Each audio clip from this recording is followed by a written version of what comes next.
let's go to this before we mention what Canelo said, Chris.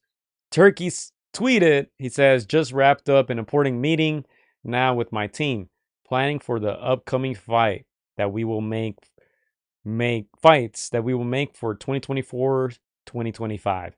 I decided to disregard the Canelo fight as I don't want it anymore.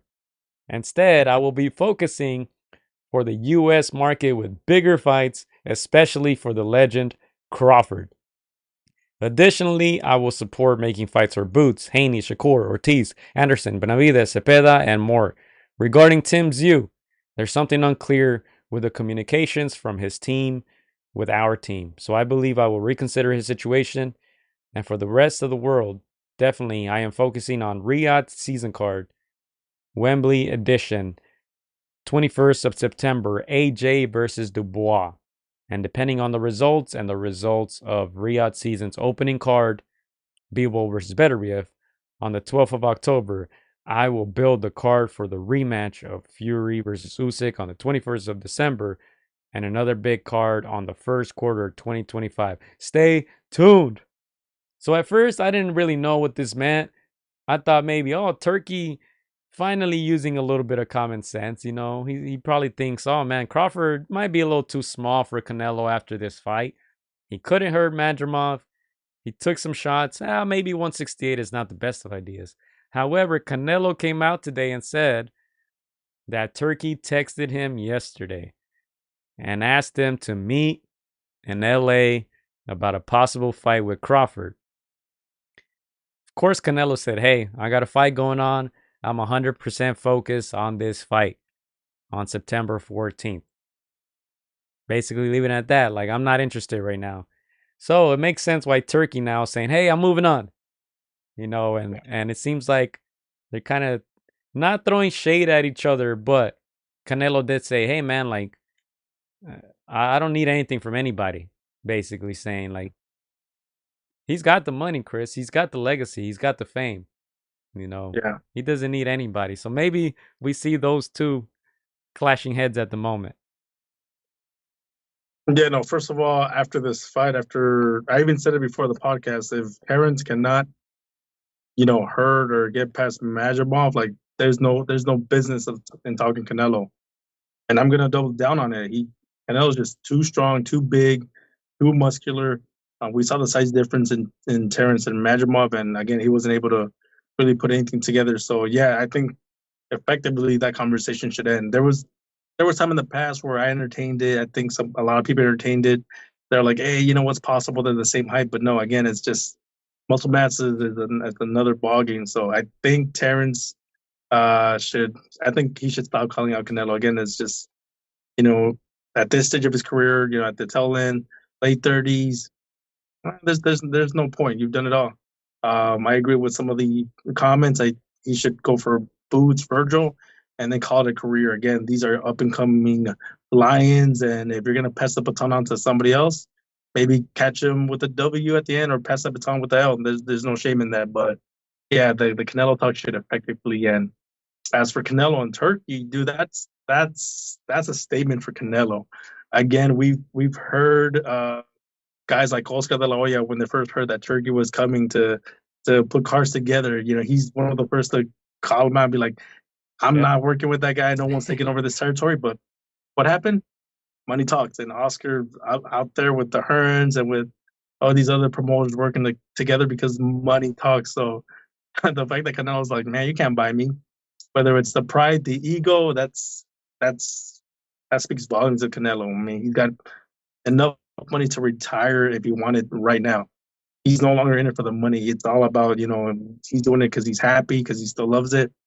No, this guy wants to go off and become a golf champion one day. So yeah, again, it's Canelo putting his foot down, saying he's still the face of boxing, and doesn't matter how much money you got. Like I'm gonna, finish my career on my terms. So I'm not saying that they're not gonna work together. They might just work together, but just for right now, Canelo is putting his foot down. That's pretty cool. Here comes the money, money, money, money. Yeah, you're right. When people saw that money coming in, man, they bowed down. But Canelo has always done what he does. He's vacated belts. He's told the WBC, I don't need your belt. You know, He can fight whoever he wants, and this is another example of that. And it's crazy because a lot of people hate that, Chris. A lot of people hate on that, but how many boxers actually have that freedom? How many Right. boxers have that luxury? You guys should be celebrating this man. You know what I'm saying? Like, as much as I didn't like Mayweather when he was fighting, hey man, you got to give him props because he did the same thing. Nobody could tell him what to do. Same with guys like Manny. Like, obviously Manny, he's a Bob Arum, and they did a lot of contractual stuff that he had to abide by. But man, some of those guys, Mikey Garcia, when he said, "Man, I don't need top rank. I'm just not gonna fight." You can't make me do this. Those guys, I feel like we should celebrate. Obviously, guys like Muhammad Ali, who was fighting for a bigger cause when he boycotted the war. But you got to give those guys props for standing up, man. 99% of the boxers can't do that. So I feel like we got to celebrate Canelo for that. And look, he's the face of boxing, not Turkey. You know what I'm saying? So whatever Canelo says, that's what goes. So, but look, kind of moving on from that topic, I do want to give Turkey, Alalshikh, Riyadh Season a ton of credit for promoting this event. You can talk about the attendance there, and then we'll get into some comments here. But when I was there at the Santa Monica Pier, Chris, I told you there was about 300 people around that ring. A lot of them didn't really know what was happening, but there was people all over the pier passing out pamphlets, little posters saying, "Hey, look, free boxing." There were some free boxing fights that day. The undercards, the ones that they show on YouTube, they were on that Wednesday night, and a lot of people were just gathered around just trying to see what was going on because you hear music, you see the big ring. There was a dope setup, a ton of cameras, drones everywhere, a ton of security. It was dope. So you gotta give them props. They spent a lot of money on this. Obviously, a lot of people got paid. They stacked that whole card. So big ups to them for that, man.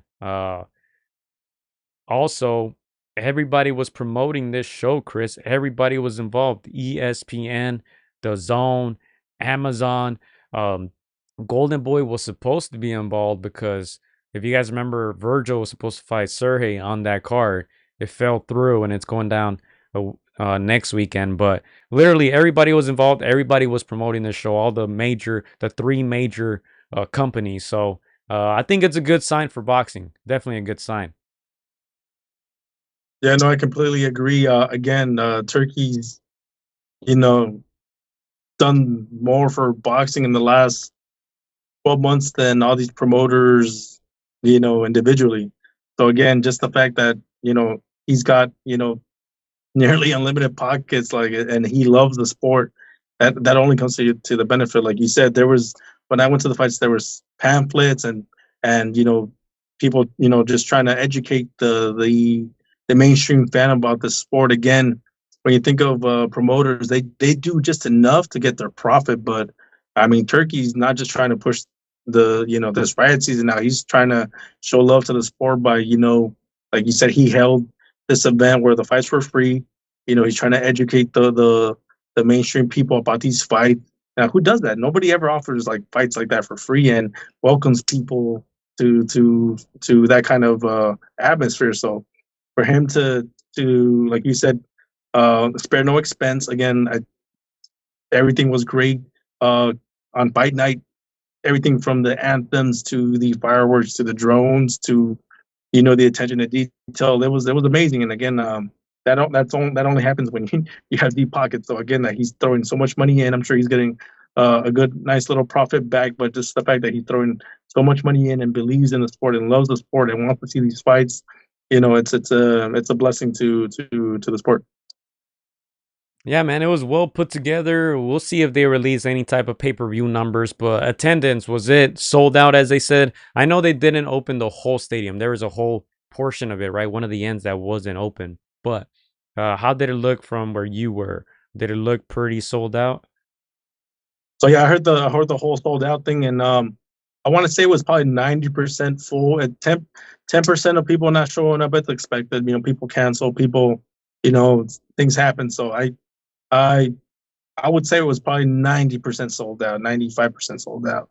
So again, it was full. Again, it was a great show. outside of the fights, obviously you did call this Gio was not going to be competitive for certain fights, and some of them were a little lackluster. But overall, Turkey's trying to put these names together, and the fighters just have to do their part. But yeah, man, overall it was great production value in my opinion. El Pachuco says Turkey is going to realize how hard it is to sell in boxing when the pay-per-view numbers are disclosed. He also says, I hope Virgil makes weight healthy. We're going to get into Virgil right now. He also adds, El Pachuco, Canelo fought his way to becoming the face of boxing. He's been in the game for a long time, man. What, almost 20 years for Canelo? Yep. Big Bro says, same people that hate on Canelo for it were praising Floyd, SMH. Nerd adds, these grown men really out here holding hands with Turkey. Now that's a disgrace. I saw some of that. I think Dana White, right? Turkey walked him like a little child, huh? Like he was in first grade. Like, come here, boy, get in line. But hey, Big Bro says Turkey was gonna get Terrence seriously hurt. Hey man, I've been talking about this since the beginning. I thought it was a joke when people were mentioning this possible fight with Canelo and Crawford.